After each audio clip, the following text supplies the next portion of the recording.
Hello students, कैसे हो आप सब। उम्मीद करता हूं आप और आपकी स्टडी बहुत अच्छी चल रही है। आज की वीडियो में हम प्रोबेबिलिटी के अंदर एक्सरसाइज 13.3 की एग्जांपल्स को डिस्कस करने वाले हैं। और इस एक्सरसाइज का जो बेसिक पार्ट है, मतलब बेस थ्योरम का जो बेसिक पार्ट है, उसको हमने लास्ट वीडियो में डिस्कस किया था। ये जो एक्सरसाइज है या इसकी जो एग्जांपल्स हैं, ये एग्जाम पॉइंट ऑफ व्यू से बहुत इंपॉर्टेंट है। केस स्टडी के लिए इस एक्सरसाइज की एग्जांपल्स और क्वेश्चंस बहुत इंपॉर्टेंट हैं। अगर आपने लास्ट वीडियो ध्यान से देखी है तो आपको पता है मैंने सिर्फ एक ही एग्जाम्पल से, इस ग्रीन वाली एक एग्जाम्पल से मैंने आपको तीनों टॉपिक्स, मतलब उसमें हमने पार्टीशन ऑफ सैंपल स्पेस किया था, थ्योरम ऑफ टोटल प्रोबेबिलिटी और लास्ट में बेस थ्योरम, तीनों आपस में कनेक्टेड हैं। तो तीनों को मैंने एक ही थ्योरम, एक ही एग्जाम्पल से डिस्कस करवाया था। और मुझे नहीं लगता कि उसके बाद, अगर आपने वो वीडियो देखी है, उसके बाद आपके मन में कोई भी डाउट रहेगा या रहना चाहिए। तो फिर कुछ मैंने आपको टिप्स एंड ट्रिक्स बताई थी कि देखो, बेस थ्योरम आपने सीख ली, आपने कंसेप्ट सीख लिया, सब कुछ देख लिया, बट किस तरह के क्वेश्चंस में हम बेस थ्योरम यूज़ करेंगे, किस तरह के क्वेश्चन में हम थ्योरम ऑफ टोटल प्रोबेबिलिटी का यूज़ करेंगे, ये सब कुछ मैंने आपको टिप्स एंड ट्रिक्स में बताया था। और लास्ट में हमारी मैपिंग, जो मैं बोलता हूँ ना कि ये धीरे धीरे जैसे जैसे हम एक्सरसाइजेस कंप्लीट करते जाएंगे, ये 13.1 है, ये 13.2 है और ये 13.3 है, मतलब Bayes theorem of total probability. तो इनका हम हमेशा यूज़ करेंगे। और अगर आपने ये सब कुछ आपको अच्छे से क्लियर है तो आपको आज की वीडियो में कोई भी दिक्कत नहीं आने वाली। इन सभी वीडियोस का लिंक आपको नीचे डिस्क्रिप्शन बॉक्स में एक प्लेलिस्ट मिल जाएगी, वहां पर आप जाके देख सकते हो। तो एक अच्छे मन से, एक पॉजिटिव मन से आज की वीडियो को शुरू करते हैं। अब देखो, आज की वीडियो की हमारी फर्स्ट एग्जाम्पल है, एग्जाम्पल नंबर 15। अच्छी एग्जाम्पल है काफ़ी। मैंने कुछ जैसे पहले ही बताया कि इस एक्सरसाइज की सभी एग्जाम्पल्स और क्वेश्चंस बहुत इंपॉर्टेंट है केस स्टडी के लिए, ठीक है। A person has undertaken a construction job. तो एक कंस्ट्रक्शन जॉब चल रही है। The probabilities are 0.65 that there will be strike. Strike का मतलब हड़ताल, वहां पर एक स्ट्राइक होगी, उसकी प्रोबेबिलिटी कितनी है? 0.65। 0.80 या 0.80 that the construction job will be completed on time if there is no strike. मतलब अगर वहां पर स्ट्राइक नहीं होती तो 0.80 की प्रोबेबिलिटी से कंस्ट्रक्शन जॉब, जो काम है वो पूरा हो जाएगा। 0.32 that construction job will be completed on time if there is strike. अगर वहां पर स्ट्राइक होती है तो कंस्ट्रक्शन जॉब जो है वो 0.32 की प्रोबेबिलिटी से हो सकती है on time. Determine the probability that the construction job will be completed on time. तो हमें ये प्रोबेबिलिटी फाइंड करनी है कि जॉब जो है, कंस्ट्रक्शन जॉब जो है वो टाइम पर कंप्लीट हो रही है। अब देखो स्टूडेंट्स, हमेशा की तरह हमें पता है कि एक्सरसाइज 13.3 का है, बट हम हमेशा इसको स्टार्टिंग से करेंगे, मतलब अपनी मैपिंग से करेंगे। तो मेरी मैपिंग में सबसे पहला जो स्टेप है वो ये है कि हमेशा क्वेश्चन को ध्यान से पढ़ो और इसका कंसेप्ट जो है वो ध्यान से समझते हैं, ठीक है। तो अब मैंने वैसे आपको ट्रांसलेट तो कर ही दिया है, थोड़ा दोबारा से करता हूँ। देखो, अगर इसको मैं आपको रफ में समझाना चाहूँ, देखो, तो एक कंस्ट्रक्शन जॉब है, कोई काम चल रहा है, कंस्ट्रक्शन जॉब भी छोड़ दो, काम चल रहा है, तो वहां पर स्ट्राइक होगी। स्ट्राइक होने की प्रोबेबिलिटी कितनी है? 0.65, मतलब वहां पर स्ट्राइक हो सकती है, मतलब हड़ताल, काम बंद हो सकता है। 0.80 प्रोबेबिलिटी किसकी है कि अगर स्ट्राइक नहीं होती, देखो एक तो स्ट्राइक हो रही है, एक हो रही है नो स्ट्राइक, मतलब स्ट्राइक अगर नहीं होती। अगर स्ट्राइक नहीं होती तो 0.80 प्रोबेबिलिटी है कि काम जो है वो टाइम पर खत्म हो जाएगा। अगर स्ट्राइक होती है तो प्रोबेबिलिटी है कि 0.32 प्रोबेबिलिटी है कि काम जो है वो टाइम पर होगा। ऑब्वियसली बात है, स्ट्राइक नहीं होगी तो काम नहीं रुकेगा, वो जल्दी खत्म हो जाएगा। अगर स्ट्राइक होती है तो काम थोड़ा सा लेट खत्म हो सकता है, तो इसलिए प्रोबेबिलिटीज की कम है। चलो वो तो दूर की और की बात है। डिटर्मिन दी प्रोबेबिलिटी, हमें प्रोबेबिलिटी फाइंड करनी है कि जो कंस्ट्रक्शन जॉब है वो टाइम पर कंप्लीट होगी, ठीक है। ध्यान से देखो, ध्यान से देखो, क्वेश्चन हमने समझ लिया। क्या कोई ऐसा इवेंट है जो पहले हो चुका है उसके बाद हमें किसी की प्रोबेबिलिटी फाइंड करनी है? नहीं। काफ़ी यहाँ पर एक या दो चीज़ें हैं यहाँ पर, तो कंडीशनल प्रोबेबिलिटी तो बिल्कुल भी नहीं है। ऐसा भी कोई नहीं है कि दो इवेंट्स की इकट्ठे प्रोबेबिलिटी पूछी गई है, यानी कि मल्टीप्लिकेशन थ्योरम प्रोबेबिलिटी, इंडिपेंडेंट, कुछ नहीं लग रहा। तो मेरे पास ले दे के यही दोनों बचते हैं, या तो ये बेस थ्योरम का क्वेश्चन है या थ्योरम ऑफ टोटल प्रोबेबिलिटी का क्वेश्चन है, ठीक है। तो देखो, बेस थ्योरम में क्या होता है कि वहां पर एक इवेंट हो चुका होता है और हमें यह पता करना होता है कि वो किसी खास चीज की वजह से हो रहा है। यहां पर ऐसा कुछ नहीं पूछा गया। यहां पर अगर आप ध्यान से देखो तो time, construction on time, time की बात होती है और शॉर्ट में टाइम लिख लेता हूँ।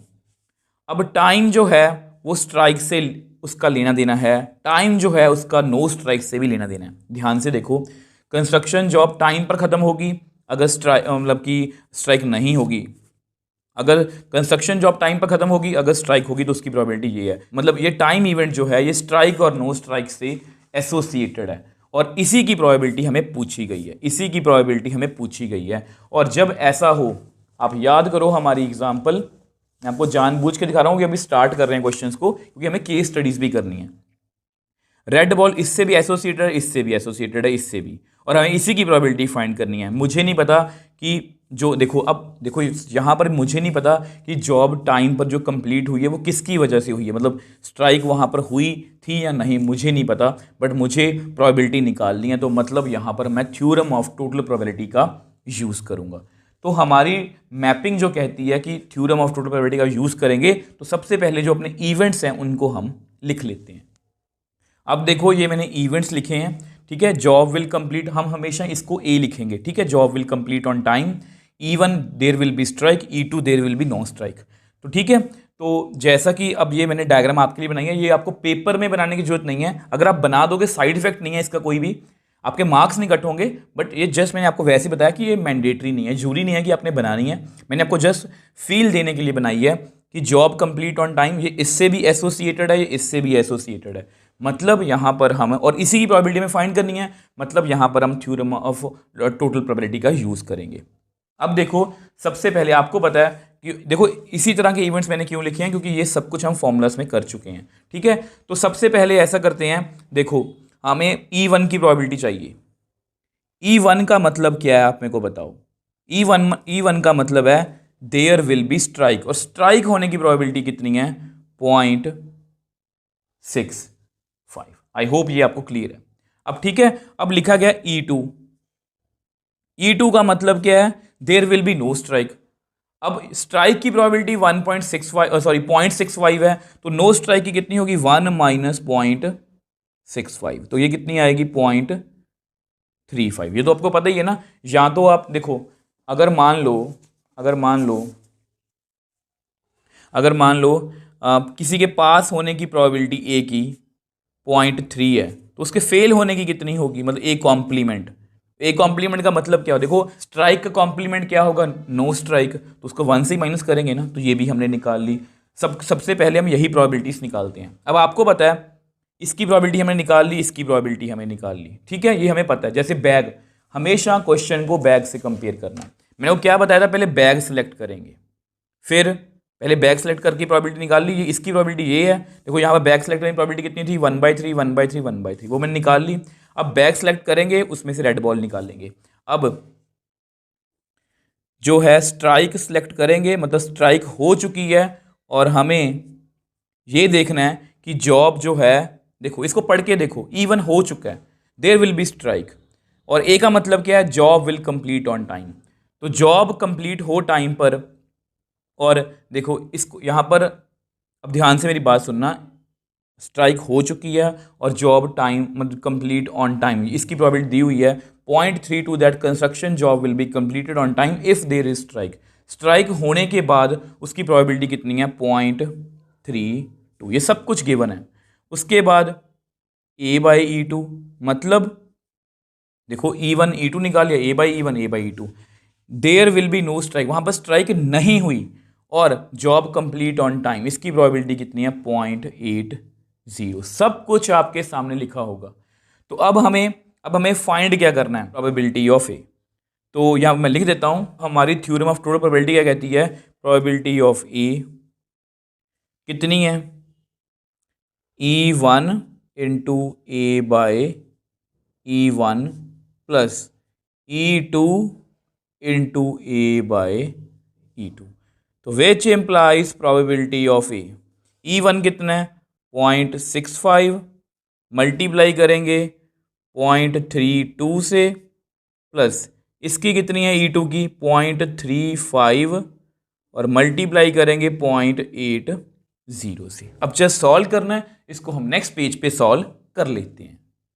अब देखो हम यहाँ पर थे, तो प्रोबेबिलिटी ऑफ ए, अगर आप इसको मल्टीप्लाई करोगे तो आपके पास आएगा 0.208, इसको मल्टीप्लाई करोगे तो 0.28, तो इनको ऐड करोगे तो आपके पास आएगा 0.488। तो हमारी रिक्वायर्ड प्रोबेबिलिटी कितनी आ गई? 0.488। अब देखो हमने बहुत ईजिली इस क्वेश्चन को सॉल्व कर लिया।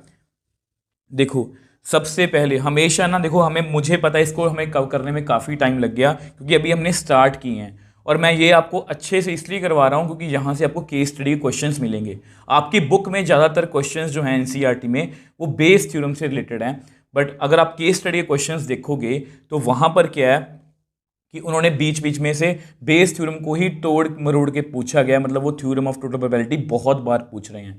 जितने भी आप सैम्पल्स पेपर देखोगे उसमें थ्योरम ऑफ टोटल प्रोबेबिलिटी का क्वेश्चन है, तो इसलिए आपने इसको बहुत ध्यान से करना है। हमने देखा कि यहाँ पर एक इवेंट है टाइम पर जॉब कंप्लीट करना, वो स्ट्राइक से भी एसोसिएटेड है, नो स्ट्राइक से भी एसोसिएटेड है। एक ही इवेंट दो से एसोसिएटेड है, उसी की प्रोबेबिलिटी फाइंड करनी है, और यही हिंट था हमारा कि वो थ्योरम ऑफ टोटल प्रोबेबिलिटी का क्वेश्चन है। तो अगर आप इस तरह से समझ के करोगे आपको केस स्टडी में कोई भी दिक्कत नहीं आने वाली।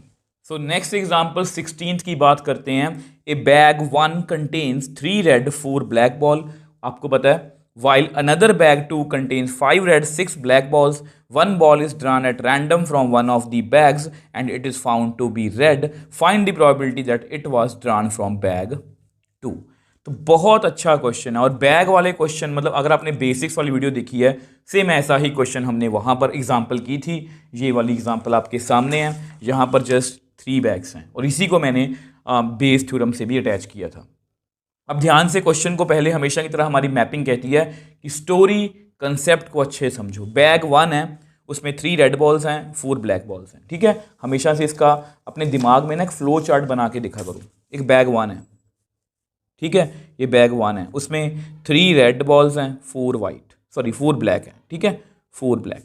अब एक बैग 2 है, तो वैसे तो यहीं से हमें हिंट मिल जाता कि 2 बैग हैं, चलो कोई बात नहीं, कंप्लीट करते हैं। 5 रेड 6 ब्लैक। अब एक बॉल को निकाला गया and found to one of the bag and found to be red. अब ध्यान से मेरी बात सुनो, it is found to be red. एक बॉल को निकाला गया और वो रेड है, मतलब ये इवेंट हो चुका है, ध्यान से। और फाइंड द प्रोबेबिलिटी दैट, देखो मगी यहाँ से एक बॉल जो है, वो रेड बॉल जो है वो निकल चुकी है, और हमें ये पता करना है कि वो बैग 2 से निकली है, ठीक है। अगर देखो फिर से थोड़ा समझने की कोशिश करो, अगर वो बोलते कि रेड बॉल की प्रोबेबिलिटी निकाल दो, इसकी प्रोबेबिलिटी निकाल दो, तो मैं थ्योरम ऑफ टोटल प्रोबेबिलिटी का यूज़ करता, मतलब वो यहाँ से भी आ सकती है, यहाँ से प्लस यहाँ से भी आ सकती है। अब उन्होंने क्या बोला, जो मैंने आपको थ्योरम में मतलब अपनी मैपिंग में बताया हुआ है कि अगर वो हमें ये पूछे कि ए हो चुका है और वो हुआ किसके कारण है, E1 E2 या EN के कारण हुआ हो, तो जब ऐसी चीज़ पूछी हो। अब यहाँ पर देखो कुछ बच्चों को कंफ्यूजन होती है कंडीशनल प्रोबेबिलिटी कि एक इवेंट हो चुका है दूसरे की पूछी है, कंडीशनल प्रोबेबिलिटी भी यही कहती है। बट ध्यान से देखो, यहाँ पर ये इवेंट हो चुका है और हमें ये पता करना है कि वो इसकी वजह से हुआ है। तो अगर सिर्फ यही बैग होता तो फिर तो कंडीशनल प्रोबेबिलिटी है, बट यहाँ पर एक और बैग भी है, मतलब ये बेस थ्योरम का क्वेश्चन है, तो यहाँ से हमें हिंट मिल गया, एक इवेंट हो चुका है और किसी खास के कारण वो प्रोबेबिलिटी हमें फाइंड करनी है कि उसी की वजह से हुआ है। बट यहाँ पर 2 या 2 से ज़्यादा इवेंट्स हैं जिसके साथ वो एसोसिएटेड है, इसलिए बेस थ्योरम का क्वेश्चन है। तो जस्ट थोड़ी सी फॉर्मेलिटी आपको करके दिखा देता हूँ। अब देखो ये मैंने इवेंट्स लिखे हैं, तो अगर आपने मेरी टिप्स एंड ट्रिक्स देखी हैं लास्ट वीडियो में, तो मैंने आपको बताया था कि हमेशा सबसे पहले वो इवेंट लिखो, always search for the event which already happened. तो ठीक है, तो ए लिख लिया मैंने, बॉल रेड निकल चुकी है। E1 का मतलब बैग 1 इज सेलेक्टेड, E2 का मतलब बैग, जो देखो इसका शॉर्टकट क्या है, मतलब हिंट क्या है, जो इवेंट हो चुका है वो ए है, जिसकी प्रोबेबिलिटी फाइंड करनी है वो E1 या E2 या E3 कुछ भी हो सकता है।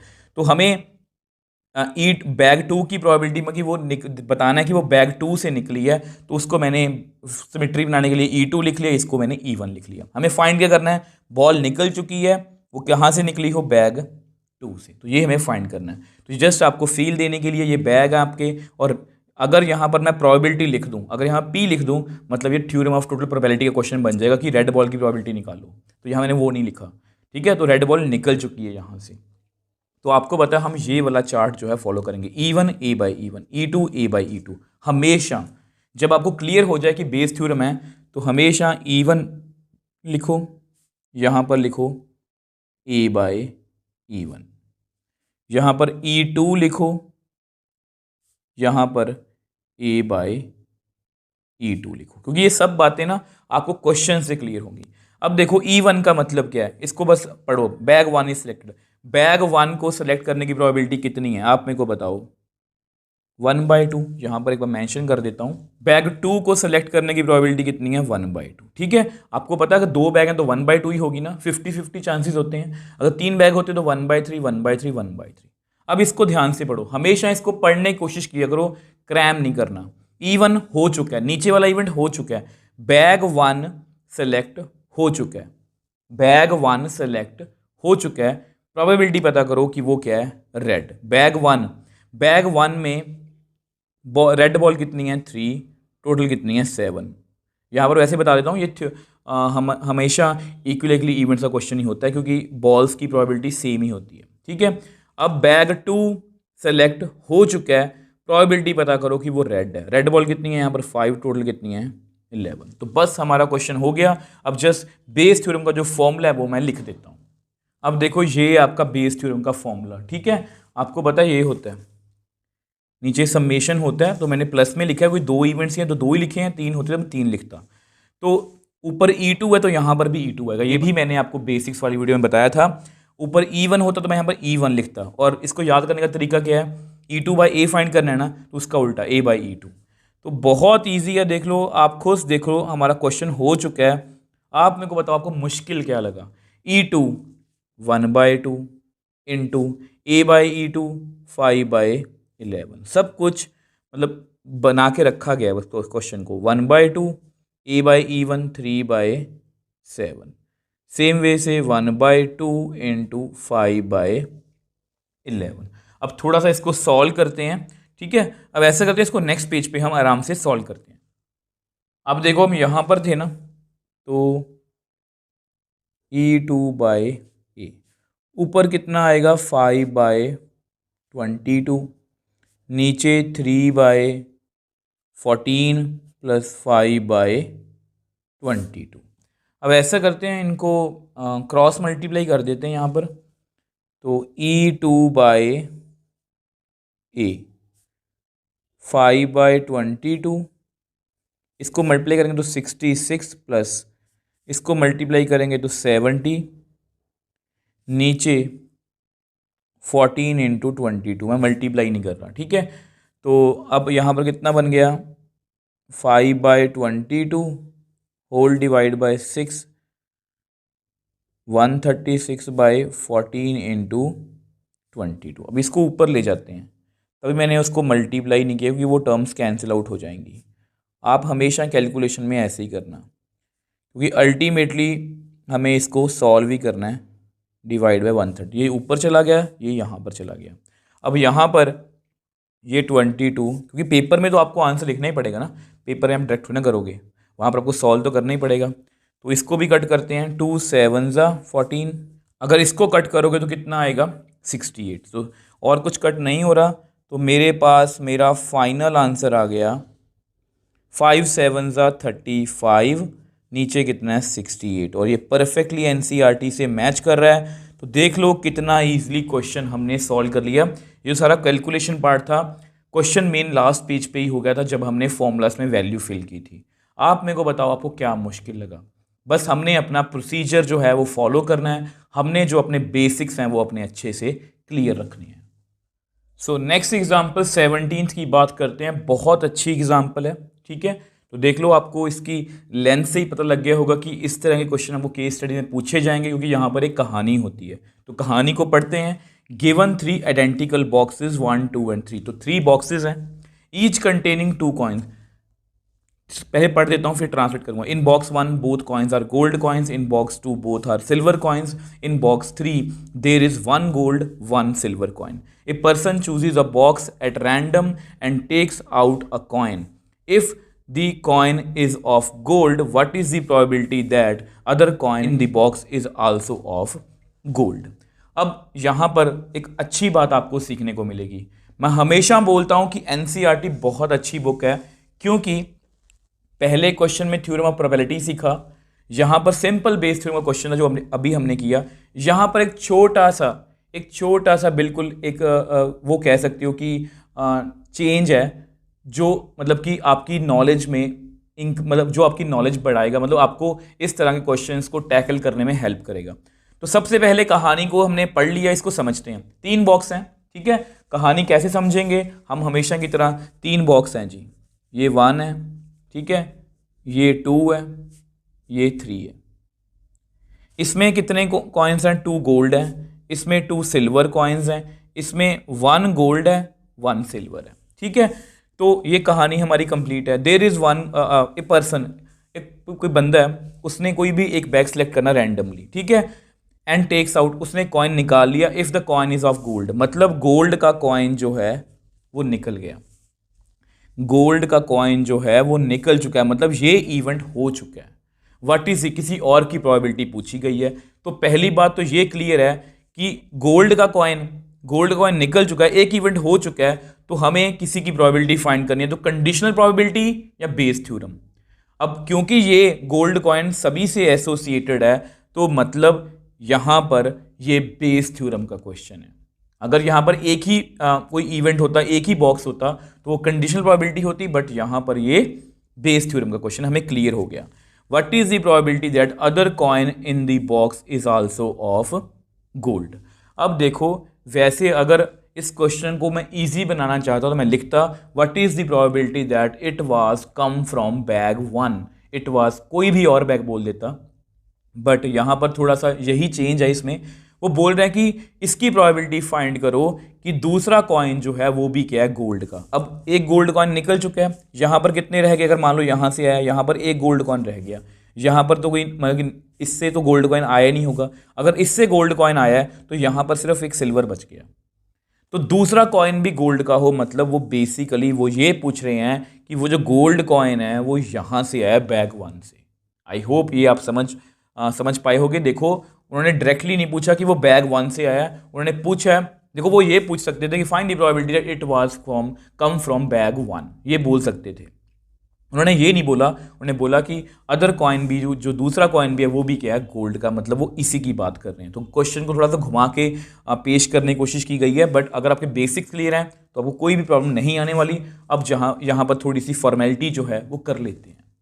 अब देखो, ये जस्ट आपके नोट्स के लिए लिखा है, जो मैंने आपको बात समझाई है।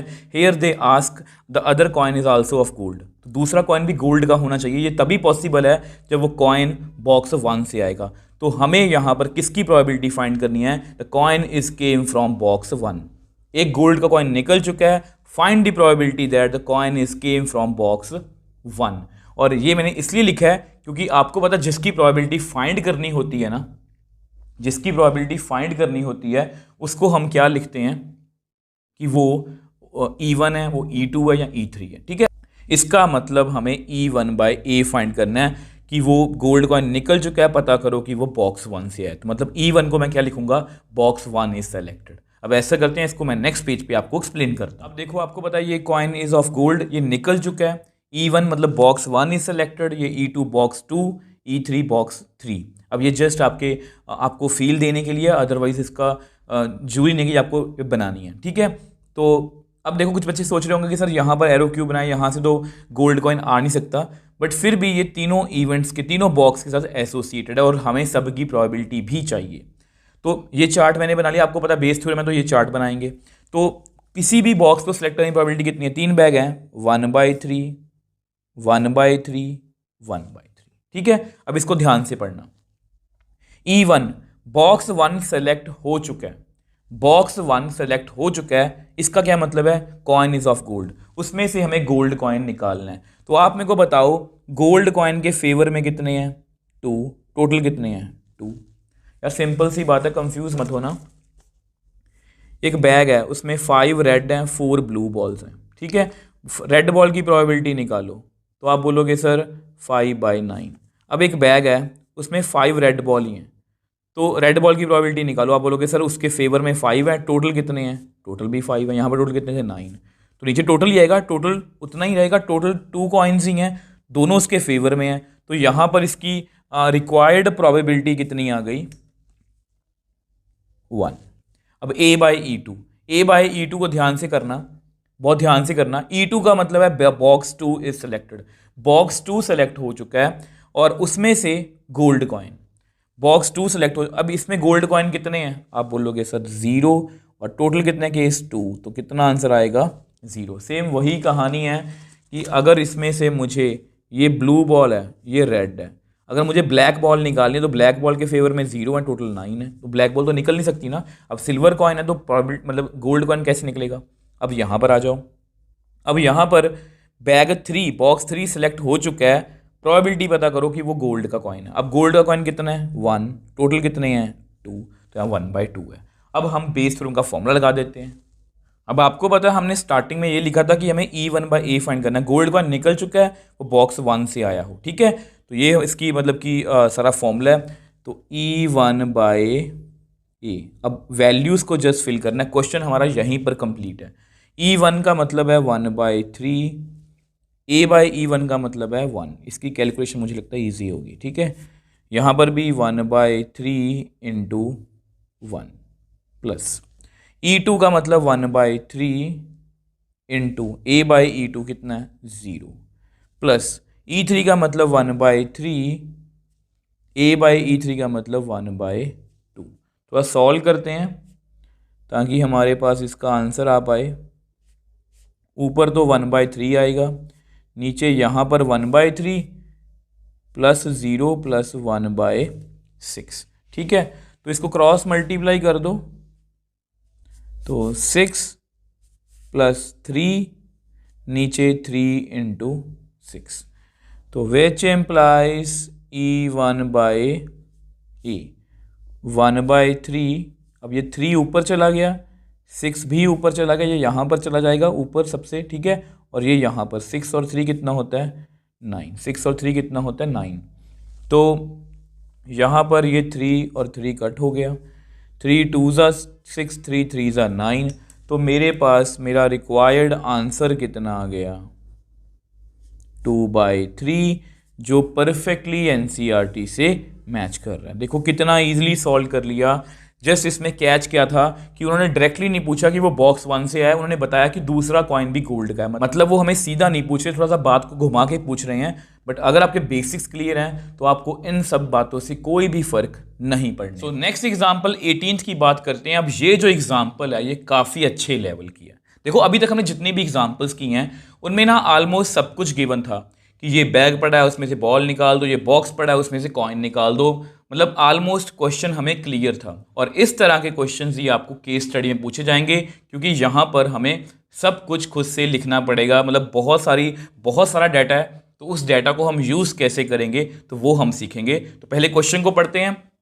Suppose that reliability of HIV test is specified as follows. Reliability का मतलब होता है जैसे HIV कोई डिजीज़ है, कोई बीमारी है, अब उसका एक टेस्ट होता है, हर एक बीमारी को टेस्ट होता है कि जैसे टाइफाइड के लिए कोई टाइफाइड का अलग से टेस्ट होता है, तो सभी डिजीज़ के लिए, सभी बीमारियों के लिए एक अलग अलग टेस्ट होता है।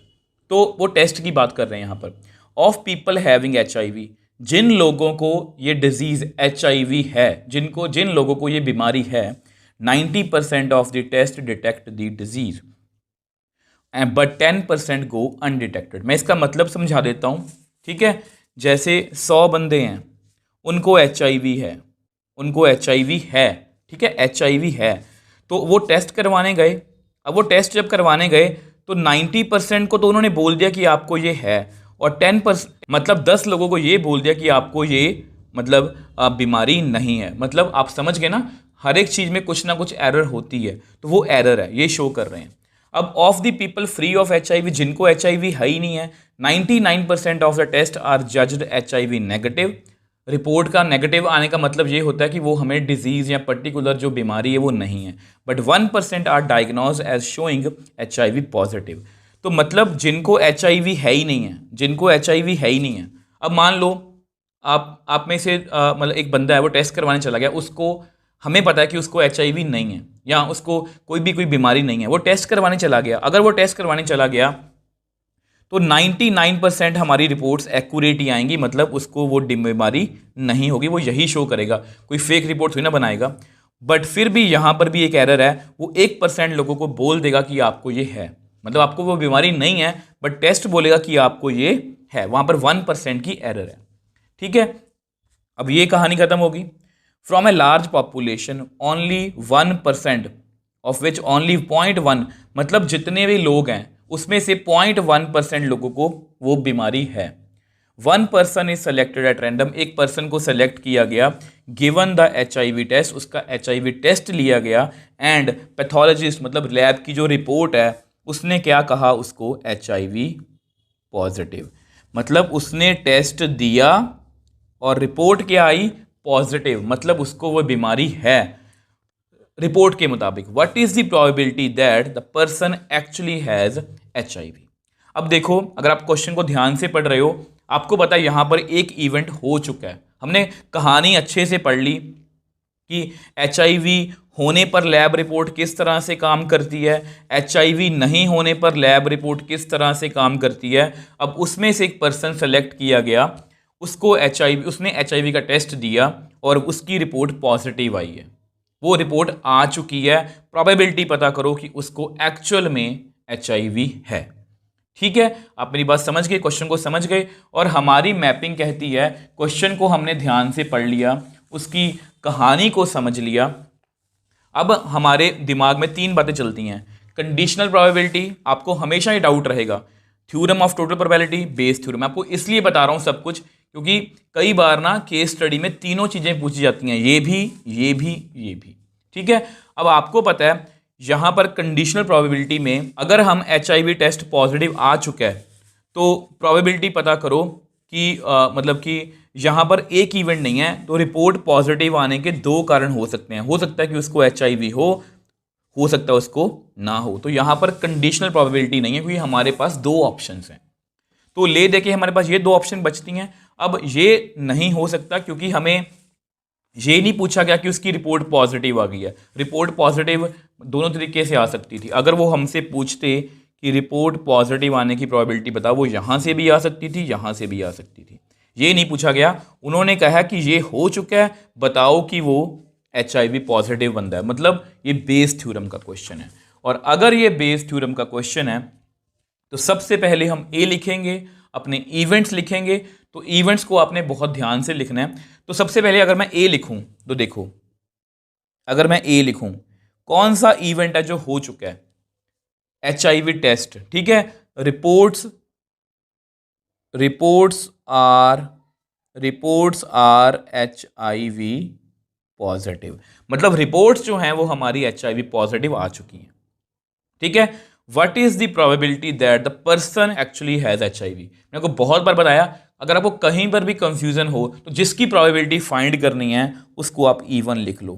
द पर्सन, प्रोबेबिलिटी फाइंड करो, person actually have HIV, the person actually has HIV।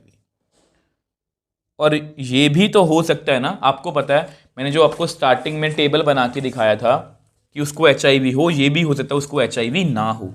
तो यहां पर क्या लिखूंगा दूसरा इवेंट में, पर्सन एक्चुअली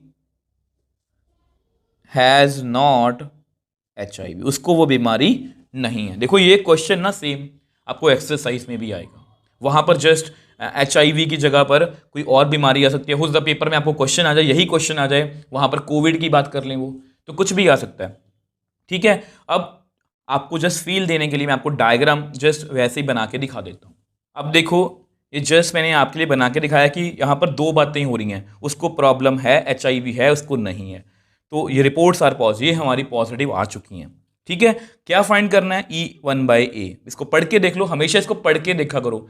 आपको पढ़ के ही पता लग जाएगा कि हमने क्वेश्चन सही किया या गलत। देखो उसको, उसकी रिपोर्ट्स नीचे क्या होता है, इवेंट हो चुका है, रिपोर्ट्स पॉजिटिव हैं, पता करो कि वो उसको एक्चुअल में HIV है। तो मतलब वही यही फाइंड करना है, ठीक है। अगर आपने इसको सही लिख लिया ना, तो मतलब आपका ये कुछ भी मुश्किल नहीं है। आपको जब इसको पढ़ोगे ना, पढ़ने से मेरा मतलब है जब आपको बताऊंगा, जब पढ़ोगे ना आपका एक एक वर्ड यहाँ पर मैच करेगा। देखो यहाँ पर बहुत एक्स्ट्रा डाटा है, बहुत सारी चीज़ें हमें चाहिए, बहुत सारी चीज़ें हमें एक्स्ट्रा दी गई हैं जानबूझ के हमें कंफ्यूज करने के लिए, ठीक है। बट हमें नहीं होना, हमें बेसिक पर रहना है। तो इसका मतलब पढ़ो E1। E1 का मतलब है पर्सन एक्चुअली हैज़ HIV। तो कितने लोगों को HIV है, क्वेश्चन में ढूंढो। जैसे हम कॉम्प्रिहेंशन नहीं करते कि आंसर ढूंढना है, हमने वो जो पहरा है उसको या जो भी हमें पैराग्राफ दिया गया उसको पढ़ लिया, अब क्वेश्चन पूछे गए हैं, हमें अपनी तरफ से आंसर करने हैं। कितने लोगों को HIV है, ये लाइन कहाँ पर लिखी गई है, from a large population of which only 0.1% of the people have HIV। तो 0.1% लोगों को HIV है, मतलब 0.1/100। आपको पता है इसको हम ऐसे ही लिखते हैं, 0.1/100 परसेंटेज को हम ऐसे लिखते हैं। तो which employees probability of E1 कितनी आएगी, इसका डेसिमल भी नीचे आ जाएगा, मतलब 1/1000। तो 1000 में से एक बंदे को ये प्रॉब्लम है। अब इसका क्या मतलब है, इसको ध्यान से पढ़ना। इसका क्या मतलब है, इसको ध्यान से पढ़ना। Person has actually has not HIV। कितने बंदों को, देखो क्लास में 50 बच्चे हैं, मैंने बोला कि एक बच्चा है जो क्लास में फेल हो जाएगा, तो मतलब वो एक बच्चा ये है। तो कितने बच्चे फेल नहीं होंगे, आप बोलोगे सर बहुत इजी है, 49। तो अगर इतने बंदों को बीमारी है तो कितने बंदों को बीमारी नहीं होगी, प्रोबेबिलिटी हमेशा हम 1 में से उसको माइनस कर देते हैं। 1 में, क्योंकि प्रोबेबिलिटी हमेशा ऐसी करते हैं ना, ए इवेंट की और ए ना होने का सम 1 होता है। तो ये होने का है तो ये ना होने का 1 माइनस। तो विच एम्प्लाइज, इसको अगर मैं सॉल्व करूं तो 1000 माइनस 1/1000, तो which employees probability of E2 कितनी आएगी, 999/1000। इतने बंदों को बीमारी नहीं है। अब इसकी बात करते हैं, ठीक है, अब इसकी बात करते हैं। आप ध्यान से मेरी बात सुनना। इसको ध्यान से पढ़ना, इसको हमें ध्यान से पढ़ना होता है। A/E1, नीचे वाला इवेंट हो चुका है, मतलब E1। Person has actually have HIV, उसको HIV है, उस बंदे को बीमारी है, रिपोर्ट्स आर HIV पॉजिटिव। वो टेस्ट करवाने गया, उसकी रिपोर्ट क्या आई, पॉजिटिव। उस बंदे को बीमारी है, उस बंदे को HIV है, रिपोर्ट्स क्या आ रही हैं, पॉजिटिव। रिपोर्ट्स भी सही बता रही हैं, रिपोर्ट्स आर पॉजिटिव। तो आपको बताइए, देखो यहाँ पर लिखा हुआ है of the people having HIV, जिनको HIV है 90% of the test detect the disease, 10% goes undetected. But 90% मतलब 90% लोगों को वो डिटेक्ट कर लेता है। तो इसकी प्रोबेबिलिटी कितनी है, 90/100। 90% है ना, या ऐसा करता हूँ पहले मैं 90% लिख देता हूँ। अब देखो ये वैसे ही मैंने इसका टेबल सा बना दिया ताकि आपको कंफ्यूजन ना लगे, देखने में आपको अजीब ना लगे। तो 90% तो 90/100 ये प्रोबेबिलिटी आ गई, ठीक है। लास्ट रह गया, इसको पढ़ो। E2 हो चुका है, person has actually has not HIV, उस बंदे को HIV नहीं है, वो बीमारी नहीं है, वो टेस्ट करवाने किसी ने उसको वहम डाल दिया, वो टेस्ट करवाने चला गया, टेस्ट क्या आया, पॉजिटिव। अब उस बंदे को बीमारी नहीं है बट उसका टेस्ट क्या आया, पॉजिटिव। ये लाइन भी लिखी गई है, of people free of HIV, जो लोग HIV नहीं, 99% of the test are judged HIV negative, 1% of the diagnosed showing HIV positive. ध्यान से देखो ये बंदा किस कैटेगरी में फॉल करता है। देखो यहाँ पर 10% है ना, इसका कोई काम नहीं है। यहाँ पर 90% का काम था ना, क्योंकि टेस्ट बीमारी भी है पॉजिटिव भी आया, बीमारी भी है पॉजिटिव आया। अब यहाँ पर जिनको बीमारी नहीं है वो HIV नेगेटिव ही आ रहा है 99 पर, बट 1% को वो दिखा रहा है HIV पॉजिटिव। तो यहाँ पर कितना आएगा, 1%।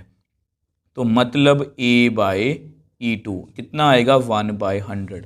तो लो, ये हमारा डिफ़िकल्ट क्वेश्चन भी हो गया। अब जस्ट हमें वैल्यू को फिल ही करना बेस थ्योरम की फॉर्मूले में, उसको मैं नेक्स्ट पेज पर करके दिखा दूंगा। मेनली देखो कहानी को पढ़ा, तो मुझे इतना पता लग गया पहले कि ये भाई जो है क्वेश्चन जो है वो बेस थ्योरम का है, यहाँ पर ये चीज़ हो चुकी है और इसकी प्रोबेबिलिटी पूछी है। तो मैंने इसी चीज़ को पहले लिख लिया कि रिपोर्ट पॉजिटिव है और जिसकी प्रोबेबिलिटी फाइंड करनी है वो HIV है। मैंने क्वेश्चन को ध्यान से पढ़ा और ये लिख लिया। अब मुझे जब मैंने स्टोरी को ध्यान से पढ़ा था तो मुझे पता है स्टार्टिंग से ही दो बातें हो रही हैं, people having HIV, people having free of HIV। तो मुझे पता लग गया कि पर्सन एक्चुअली हैज HIV है, तो दूसरा क्या होगा, E2 इवेंट क्या होगा, उसको HIV नहीं है। बस इसके बाद क्या था, इसके बाद हमारा table E1 E2 A/E1 A/E2 बस। अब उसके बाद हमें जैसे को पढ़ना है और जैसे ही हमने इसको एक्यूरेट लिखा है ना, तो ये जब भी हम पढ़ेंगे ये हमारी स्टेटमेंट से मैच करेगा। आई होप इसको आप समझ पाए हो। अब कैलकुलेशन पार्ट रह गया, उसको मैं आपको नेक्स्ट पेज पे बता देता हूँ। अब देखो इसके बाद ये फॉर्मूला आपको पता है, ये तो हमें याद ही करना पड़ेगा। इसका याद करने का तरीका आपको पता है, E1/A का उल्टा लिखना है A/E1। ऊपर E1 है तो E1 लिखेंगे, E2 है तो E2 लिखेंगे, नीचे टोटल। तो ये सभी वैल्यूज मैंने फिल कर दी जो हमने लास्ट पेज पे कैलकुलेट की थी। कैलकुलेशन देखो आप खुद भी कर सकते हो, मतलब मेरा कहने का मतलब ये है कि ये कुछ भी मुश्किल नहीं है। अगर आपने पिछला पेज जो है उसको अच्छे से समझ लिया, अगर आपने पेपर में उतना कर लिया, दैट मीन्स आपको क्वेश्चन करने से कोई नहीं रोक सकता। इसको मल्टीप्लाई करना तो 90/1 1 2 3 4 5 होल डिवाइड, अब नीचे भी एलसीएम इतना ही आएगा, 90/1 2 3 4 5। ठीक है, तो ऊपर भी लिख लो, यहाँ पर भी लिखो 999/1 2 3 4 5। तो 90 बाई, ये तो कैलकुलेशन पार्ट ही है, ये बहुत इजी है, जस्ट आपको अच्छे से समझ आ जाए तो एलसीएम सेम आएगा। अब ये आपस में कट हो जाएगा, तो मेरे पास कितना आ गया, 90/91089। ठीक है, 90/1089। वैसे ये परफेक्टली एनसीईआरटी से मैच कर रहा है, हम अपना आंसर यहाँ पर छोड़ सकते हैं, बट अगर आपको इसको डेसिमल में लिखना है तो मैं आपको वो भी लिख के दिखा देता हूँ, 0.083 अप्रॉक्स। ठीक है, जिस तरह से एनसीईआरटी ने लिखा मैंने उसको वैसे ही लिख दिया, बट ये हमें कुछ जरूरी नहीं है कि ये हमें करना ही है, आप अपना आंसर यहाँ पर छोड़ सकते हो, ये परफेक्टली एनसीईआरटी से मैच कर रहा है। देखो इस तरह के क्वेश्चन, बार बार बोल रहा हूँ, केस स्टडी के लिए बहुत इंपॉर्टेंट है, आपने ध्यान से करना है, कहानी को ध्यान से पढ़ना है, उसमें क्या पूछा गया है, कौन सा इवेंट किन दोनों के साथ या तीनों के साथ एसोसिएटेड है। अगर आप इन सब बातों को अच्छे से ध्यान में रखने लग गए तो आपको केस स्टडी में, ऐसे क्वेश्चंस में कोई भी ये नहीं बोल सकता कि केस स्टडी में हम अपने मार्क्स हैं जो जाने देंगे, हम अपने फुल मार्क्स केस स्टडी में लेके आएंगे। सो नेक्स्ट एग्जांपल 19th की बात करते हैं। In a factory which manufactures bolts, वो कुछ बोल्ट बना रही है, ठीक है, कोई भी चीज़ हो सकती है, बोल्ट्स बनाती है। मशीन्स A, B एंड C manufacture respectively 25%, 35% and 40% of the bolts. तो जितने भी बोल्ट्स बन रहे हैं उनमें से 25% मशीन A बना रही है, 35% मशीन B बना रही है, 40% मशीन C बना रही है।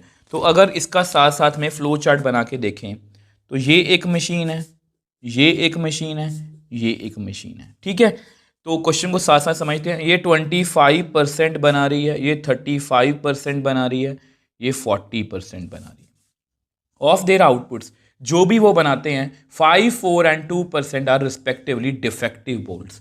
मतलब वो जितने भी बोल्ट्स बना रहे हैं, अब मतलब इसमें से ना वो डिफेक्टिव भी बनेंगे, मतलब मशीन एक्यूरेट थोड़ी ना होती है, जो भी चीज़ वो बना रही है उसमें से कुछ ना कुछ डिफेक्टिव चीज़ निकल सकती है। यहाँ से वो बोल रहे हैं 5%, यहाँ से बोल रहे हैं वो 4%, यहाँ से वो बोल रहे हैं 2%।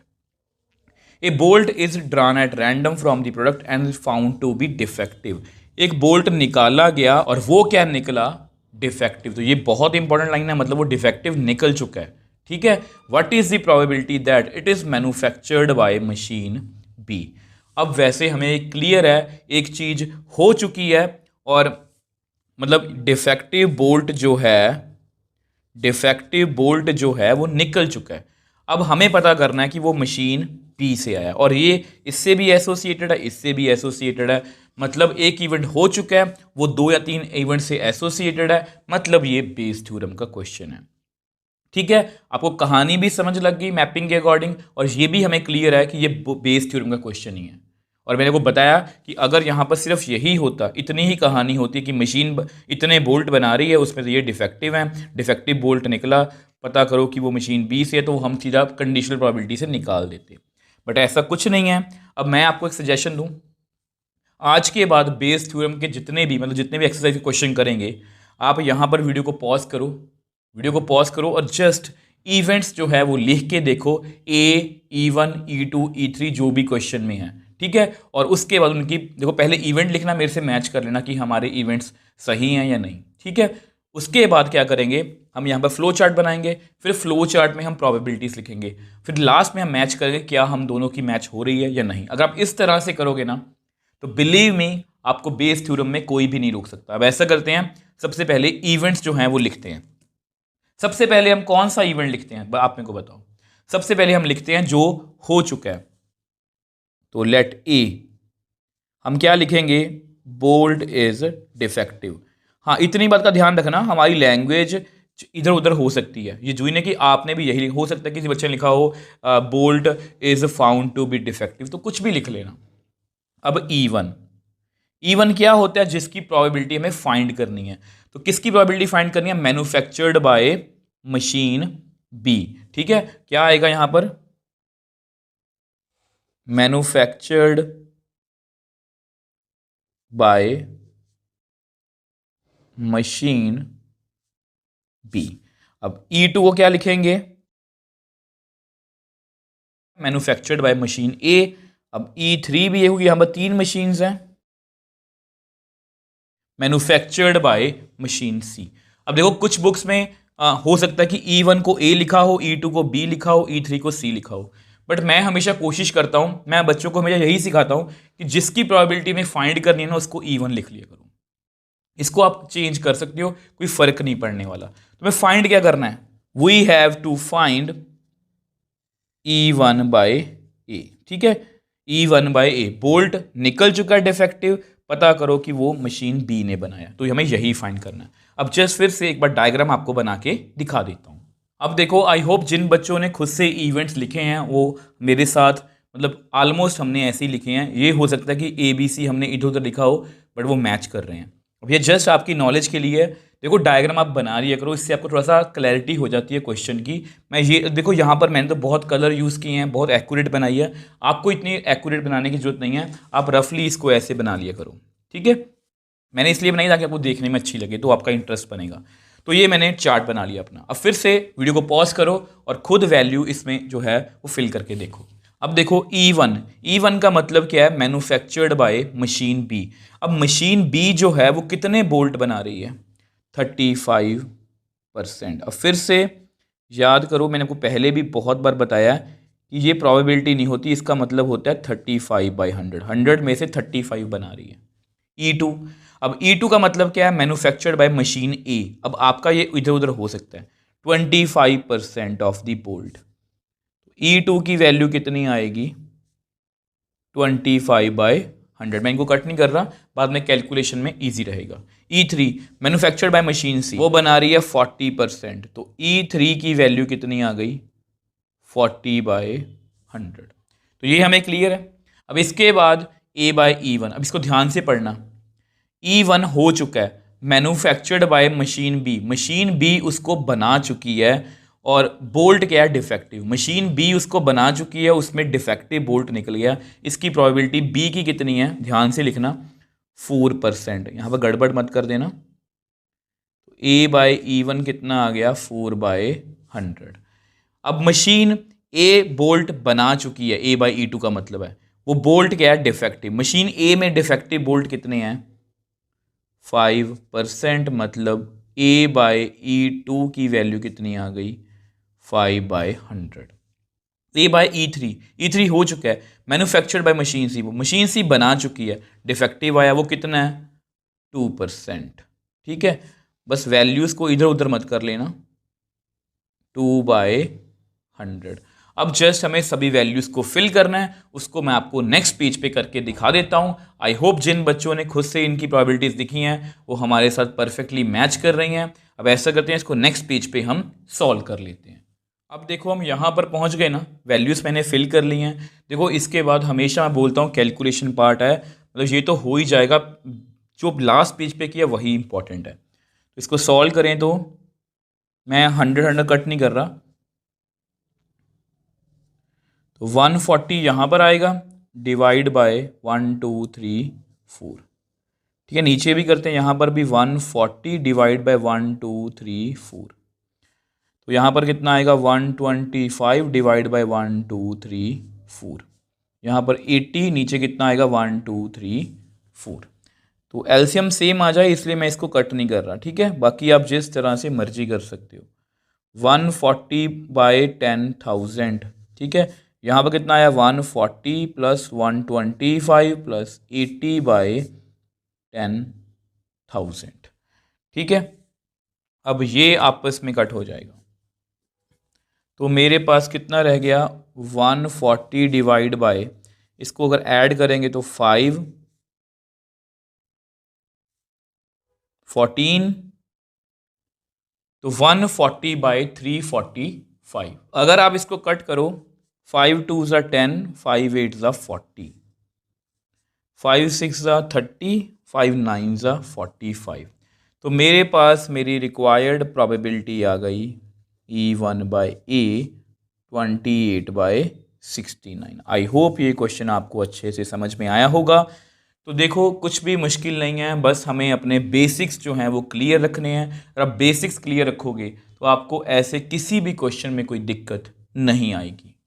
अब देखो नेक्स्ट एग्जांपल 20th की बात करते हैं। अब ये जो क्वेश्चन है ना, और अगर आप कोई भी सैम्पल पेपर उठा के देख लो, लास्ट ईयर का, इस ईयर का, कभी कोई भी सैम्पल पेपर उठा के देख लो, ये क्वेश्चन आपको बेस थ्योरम के अंदर अलग अलग सैम्पल पेपर्स में जरूर मिलेगा। तो बहुत अच्छा क्वेश्चन है। तो मैं आपको यहाँ पर एक छोटी सी सजेशन भी देना चाहता हूँ। देखो मैं भी अपनी गलतियों से सीखता हूँ। मुझे ऐसा लगता है जब भी आपको लगे ना कि बहुत बड़ा क्वेश्चन है, या आपको एक सजेशन देना चाहता हूँ कि केस स्टडी वाला क्वेश्चन आपको मान लो आ गया, हमें नहीं पता कि वो बेस थ्योरम का, कंडीशनल प्रोबेबिलिटी का, या थ्योरम ऑफ टोटल प्रोबेबिलिटी का, बट आप क्या किया करो, एक ना मतलब कि स्टार्टिंग से ही चार्ट बनाना स्टार्ट कर दिया करो, क्योंकि बहुत सारे इसमें ना बहुत सारी बातें लिखी होती हैं। तो हम क्या करेंगे, इसको पहले पढ़ते हैं। इस doctor is to visit a patient. एक डॉक्टर को पेशेंट के पास जाना है। ठीक है, फ्रॉम द पास्ट एक्सपीरियंस, पिछले पास्ट एक्सपीरियंस मतलब जो हमारे पिछले एक्सपीरियंस हैं उससे पता है कि इट इज़ नोन दैट, ये हमें पता है कि probabilities that he will come by train, bus, scooter और other mean of transport are respectively 3/10, 1/5, 1/10, 2/5। ये मैं आपको लिखने के लिए इसलिए बोल रहा हूँ, तो आप कंफ्यूज हो जाओगे। देखो यहाँ पर क्या बताया गया कि डॉक्टर ने पेशेंट के पास जाना है, डॉक्टर ने पेशेंट के पास जाना है। ठीक है, ऐसे लिख लिया करो। अब डॉक्टर जो है वो ट्रेन से जा सकता है, वो बस से जा सकता है, वो स्कूटर से जा सकता है, और अदर मीन ऑफ ट्रांसपोर्ट मतलब उसके पास कुछ भी और चीज़ हो सकती है, वो चाहे उसके पास कार हो, कुछ भी हो, उससे हमें लेना देना नहीं है। तो वो बोल रहे हैं कि इसकी प्रोबेबिलिटी कितनी है 3/10। वो ट्रेन से जाएगा, इसकी प्रोबेबिलिटी 3/10 है। वो बस से जाएगा, उसकी प्रोबेबिलिटी 1/5 है। वो स्कूटर से जाएगा, उसकी प्रोबेबिलिटी 1/10 है। वो अदर मीन ऑफ ट्रांसपोर्ट से जाएगा, उसकी प्रोबेबिलिटी 2/5 है। The probabilities that he will be late, अब वो लेट भी हो सकता है। Probabilities he will be late are 1/4, 1/3, 1/12 if he comes by train, bus and scooter respectively. मतलब ये है कि अगर वो ट्रेन से जाता है तो वो लेट होने की प्रोबेबिलिटी, अब यहाँ पर वो लेट हो रहा है, एक नया वर्ड इंट्रोड्यूस हो गया, लेट हो रहा है। अगर वो ट्रेन से जाता है तो 1/4 प्रोबेबिलिटी है, बस से जाता है तो 1/3 प्रोबेबिलिटी है, स्कूटर से जाता है तो 1/12 है। अभी इस यहाँ पर but if he comes by other mean of transport he will not be late, वो लेट नहीं होता, नॉट लेट, इसके बारे में बाद में बताऊंगा। नॉट लेट, वो लेट नहीं होता। ठीक है, ये बता दिया। When he arrives he is late, जब वो पहुंचा अपने पेशेंट के पास, ही इज लेट मतलब ये वो हो चुका है, ये इवेंट हो चुका है, वो लेट हो चुका है। What is the probability that he comes by train, इसकी क्या प्रोबेबिलिटी है कि वो ट्रेन से गया होगा। तो यहाँ पर वो लेट पहुंचा है। अब लेट जो है वो इससे भी एसोसिएटेड है, इससे भी, इससे भी, इससे भी। हमें पता करना है कि वो ट्रेन से आया। तो ये किसका क्वेश्चन हुआ, थ्योरम ऑफ टोटल प्रोबेबिलिटी का हुआ? नहीं, उन्होंने हमें ये नहीं पूछा कि लेट आने की प्रोबेबिलिटी बता दो, वो नहीं पूछा। उन्होंने कहा वो लेट हो गया और वो लेट किस वजह से हुआ, ट्रेन की वजह से हुआ। यहाँ पर बहुत सारी ऑप्शंस भी हैं, तो मतलब ये बेस थ्योरम का क्वेश्चन है। तो सबसे पहले, अब ये चार्ट आपको समझ में आया होगा, इसको आप अपने माइंड में रखना। तो सबसे पहले ऐसा करते हैं, ए इवेंट लिखते हैं। ए क्या है आप मेरे को बताओ, ही इज लेट, बहुत ईजी है। अब E1 आप मेरे को बताओ किसकी प्रोबेबिलिटी फाइंड करनी है, ही कम्स बाय ट्रेन। मैं लिख देता हूं, ही कम्स बाय ट्रेन। E2 इसको क्या लिखेंगे, ही कम्स बाय बस। E3 क्या लिखेंगे, ही कम्स बाय, और क्या यहां पर ट्रेन हो गया, बस, स्कूटर। और लास्ट में यहां पर 4 इवेंट हैं, तो ही comes by other mean of transport. तो वो किसी और अदर मीन से, ट्रांसपोर्ट से भी जा सकता है। अब यहां पर हमें फाइंड क्या करना है, E1 बाय ए। वो लेट पहुंचा किसकी वजह से, E1 की वजह से, मतलब ट्रेन की वजह से। ठीक है, अब जस्ट एक बार अपना डायग्राम फिर से बना के देख लेते हैं। अब देखो ये डायग्राम जस्ट आपके लिए बना के दिखाइए, वैसे हम रफ में इसको बना चुके हैं। ठीक है, रफ में इसको बना चुके हैं, हम इसी से काम लेंगे, ये जस्ट आपके नोट्स के लिए। ठीक है, आप जिस तरह से मर्जी बना सकते हो, मेनली हमारा काम बस उसकी डाटा को लिखना होता है कि कौन कौन सा डाटा हमें चाहिए। तो लेट है, लेट हो चुका है, वो पता करना कि वो ट्रेन की वजह से लेट है। तो ऐसा करते हैं, नेक्स्ट पेज पे इसका फ्लो चार्ट जो है वो बना लेते हैं। अब देखो आपको पता है हम हमेशा यही फ्लो चार्ट बनाते हैं, तो इसको पढ़ते हैं। E1 मतलब क्या है, ही कम्स बाय ट्रेन। अब ये आपका जो हमने रफ बनाया था, ये आप इसको पेपर में जरूर बनाओगे। ठीक है, रफ में बना लेना। अब वो ट्रेन से आएगा, इसकी प्रोबेबिलिटी कितनी है, 3/10 आपके सामने लिखा हुआ है। फिर आपको बार बार क्वेश्चन में देखना नहीं पड़ेगा। बस से आएगा, इसकी प्रोबेबिलिटी कितनी है, 1/5। स्कूटर से आएगा, इसकी प्रोबेबिलिटी कितनी है, 1/10। अदर मीन से आएगा, इसकी प्रोबेबिलिटी कितनी है, 2/5। अब इसको ध्यान से पढ़ना है आपने।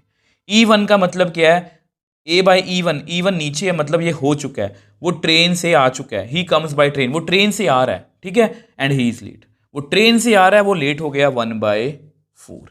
अगर आप ये सही लिखोगे ना ये वाला, तो ये एक एक चीज क्वेश्चन से मैच करेगी। वो बस से आ रहा है, ही कम्स बाय बस एंड ही इज लेट, उससे प्रोबेबिलिटी कितनी है, 1/3। अब वो स्कूटर से आ रहा है और वो लेट है, स्कूटर से आ रहा है, वो लेट है, 1/12, ये लिखा हुआ है मैंने। अब वो अदर मीन ऑफ ट्रांसपोर्ट से आ रहा है, he is late. Other mean of transport से, ये बहुत ध्यान से समझना आपने, अदर मीन ऑफ ट्रांसपोर्ट से आ रहा है एंड ही इज लेट। आपको पता है अगर वो अदर मीन ऑफ ट्रांसपोर्ट से आता है और ही इज लेट लिखा गया है और यहां पर लिखा गया वो लेट होता ही नहीं है, तो इसकी प्रोबेबिलिटी कितनी आएगी, 0। देखो इसको ऐसे समझो, एक बैग में 5 रेड बॉल्स हैं, ब्लैक बॉल्स हैं। ठीक है, अब आपको पूछा कि रेड बॉल की प्रोबेबिलिटी निकाल दो, आप कहोगे सर 5/9। अगर मैं बोलूं कि येलो बॉल की प्रोबेबिलिटी निकाल दो, आप बोलोगे 0/9, मतलब 0, येलो बॉल तो है ही नहीं है। अब यहां पर यह पूछा गया है कि वो अदर मीन से आ रहा है, ही इज लेट। अब लेट तो वो हो ही नहीं रहा, तो नॉट लेट है, मतलब यहां प्रोबेबिलिटी कितनी आएगी, 0। अब जस्ट हमें फॉर्मूला में अपनी वैल्यू जो है वो फिल करनी है। अब देखो आपकी बेस थ्योरम क्या कहती है, E1/A फाइंड करना है, तो ऊपर E1 A/E1, नीचे 4, मतलब सभी यहाँ पर 4 मतलब कि इवेंट्स है, तो 4 की ही प्रोबेबिलिटी का सम आएगा। ठीक है, तो मैं ये वैल्यू मतलब कि फाइंड करनी है, और ये हमारा मतलब कि क्या है कि सभी वैल्यूज मैंने आपको फिल करके दिखा दी। थोड़ा सा सॉल्व करते हैं, तो देखो सॉल्व करना बहुत इजी है, जस्ट थोड़ा सा टाइम लग सकता है। 3/40, नीचे कितना आएगा, 3/40, 1/15, 1/120। अब इसको लिखने की जरूरत ही नहीं है। ऐसे क्वेश्चंस में आप क्या किया करो, इसको एलसीएम ले लो। इसका एलसीएम ऐसे लेते हैं, 40, 15, 120। तो 5 पे जाएगा, 5/8 ज़ा 40, 5/3 ज़ा 5/2 ज़ा 5, यहाँ पर कितना आएगा, 24। तो 4/2 ज़ा 8, 4/6 ज़ा 24। 2 पे कट कर दो, 2/3 ज़ा, अब 3 पे चला गया, सब कुछ हो गया। 20, 22 ज़ा 40, 43 ज़ा 120। तो इसका एलसीएम कितना आएगा नीचे, 120। यहाँ पर कितना लिखूंगा, 120। तो 43 ज़ा 123 को 3 से मल्टीप्लाई किया, 9। 15 को 120 से किया, 8 आएगा, 8 को 1 से किया, 8।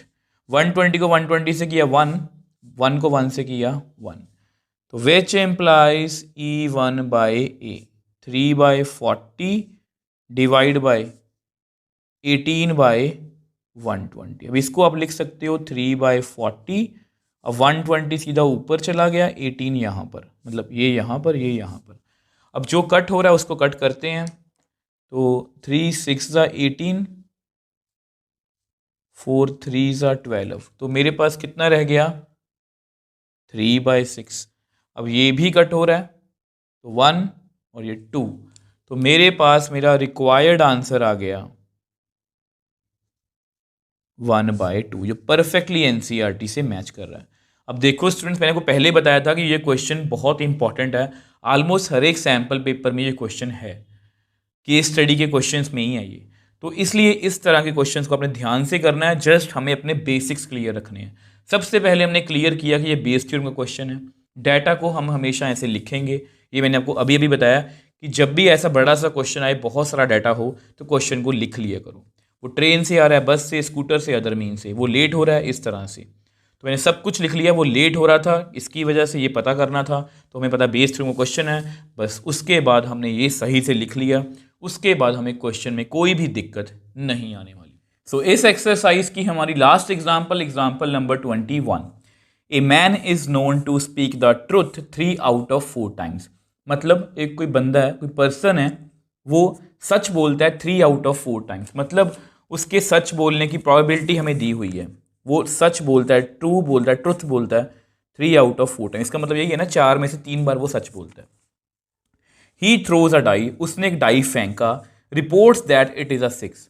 उसने डाई फेंका, और रिपोर्ट करने का मतलब क्या होता है? देखो, रिपोर्ट करने का मतलब ये होता है कि उसने किसी को बताया। जैसे आप उसके सामने बैठे हो, ये भी बंदा है और आप उसके सामने बैठे हो, उसने डाइस को फेंका, अब उसे पता है डाइस पर कितना नंबर आया, आपने डाइस को देखा नहीं है, बट उसने आपको बताया कि डाइस पर क्या आया है 6। तो रिपोर्ट्स दैट मतलब ये इवेंट जो है वो हो चुका है।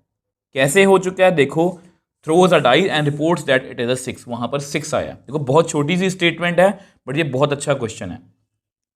Find the probability that it is actually ये 6।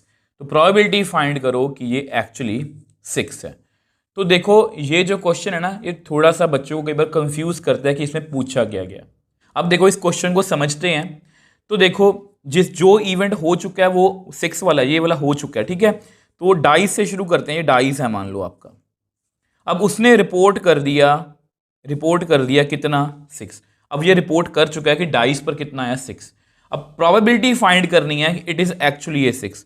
हमें ये प्रोबेबिलिटी फाइंड करनी है कि डाइस पर सच्ची में 6 आया। तो क्या सिर्फ यही पॉसिबल है? ये नहीं हो सकता कि डाइस पर 6 ना आए, ये भी तो हो सकता है ना। अब देखो, क्वेश्चन को समझने की कोशिश करो, तभी आप इसको बेस थ्योरम से या थ्योरम ऑफ टोटल प्रोबेबिलिटी से कनेक्ट कर पाओगे कि हमें यहां पर कौन सा कंसेप्ट लगाना है। एक इवेंट हो चुका है, तो प्रोबेबिलिटी पता करनी है कि वो एक्चुअल में 6 आया था डाइस पर। वो बोल रहे हैं कि पता करो कि डाइस पर एक्चुअल में 6 आया था। अब ये भी तो हो सकता है ना कि 6 ना आए, तो मतलब ये जो इवेंट है, रिपोर्ट्स दैट, ये 2 इवेंट से एसोसिएटेड है, तो मतलब यहां पर ये बेस थ्योरम का क्वेश्चन है, ठीक है। अब कुछ बच्चों को कंफ्यूजन होती है, सर ये फिर ये क्यों बताया, ये क्यों बताया? देखो, मैं आपको हमेशा बोलता हूं इस तरह से फ्लो चार्ट बना लिया करो। अगर हमने E1 E2 E3 so on इसको सही लिख लिया ना, तो आपके क्वेश्चन से एक एक चीज मैच होगी। देखो कैसे मैच होगी। सबसे पहले हम ए इवेंट लिखते हैं, आपको पता, सबसे पहले हम वही इवेंट लिखते हैं जो हो चुका होता है। तो ए इवेंट हो चुका है, तो ए इवेंट क्या है? Reports that it is a 6। Reports लिखना जरूरी है कि उसने बताया कि 6 आया। अब E1 इवेंट क्या? जिसकी प्रोबेबिलिटी फाइंड करनी है। जब भी आपको कंफ्यूजन हो, मैंने को हमेशा बताया, जिसकी प्रोबेबिलिटी फाइंड करनी है। किसकी प्रोबेबिलिटी फाइंड करनी है? इट इज एक्चुअली ये 6। It is actually 6। आप खुद सोच के देखो कि ये कोई जुई हुई ना। आप खुद सोच के देखो, आपके सामने एक बंदा बैठा है, आपके और उसके बीच में एक छोटी सी वॉल है। वो यहां पर डाइस को फेंक रहा है, यहां पर डाइस को फेंक रहा है, ठीक है। अब उसने कहा कि 6 है। आप सीधा थोड़ी ना मान लोगे कि 6 ही आया होगा, आप उसको कहोगे कि मुझे डाइस दिखा। अब हो सकता है कि डाइस पर सच्ची में जब वो आपको दिखाए 6 ही हो। अब ये भी तो हो सकता है ना कि it is actually not a 6, वहां पर 6 आया ही ना हो। ये हो सकता है ना, खुद सोच के देखा करो, ये चांसेस हो सकते हैं। अब आपको पता है हमें क्या फाइंड करना है, हमेशा की तरह वी हैव टू फाइंड। हमें पता है कि ये बेस थ्योरम का क्वेश्चन है, क्योंकि यहाँ पर 2 इवेंट्स हैं, तो हमें फाइंड करना है E1/A।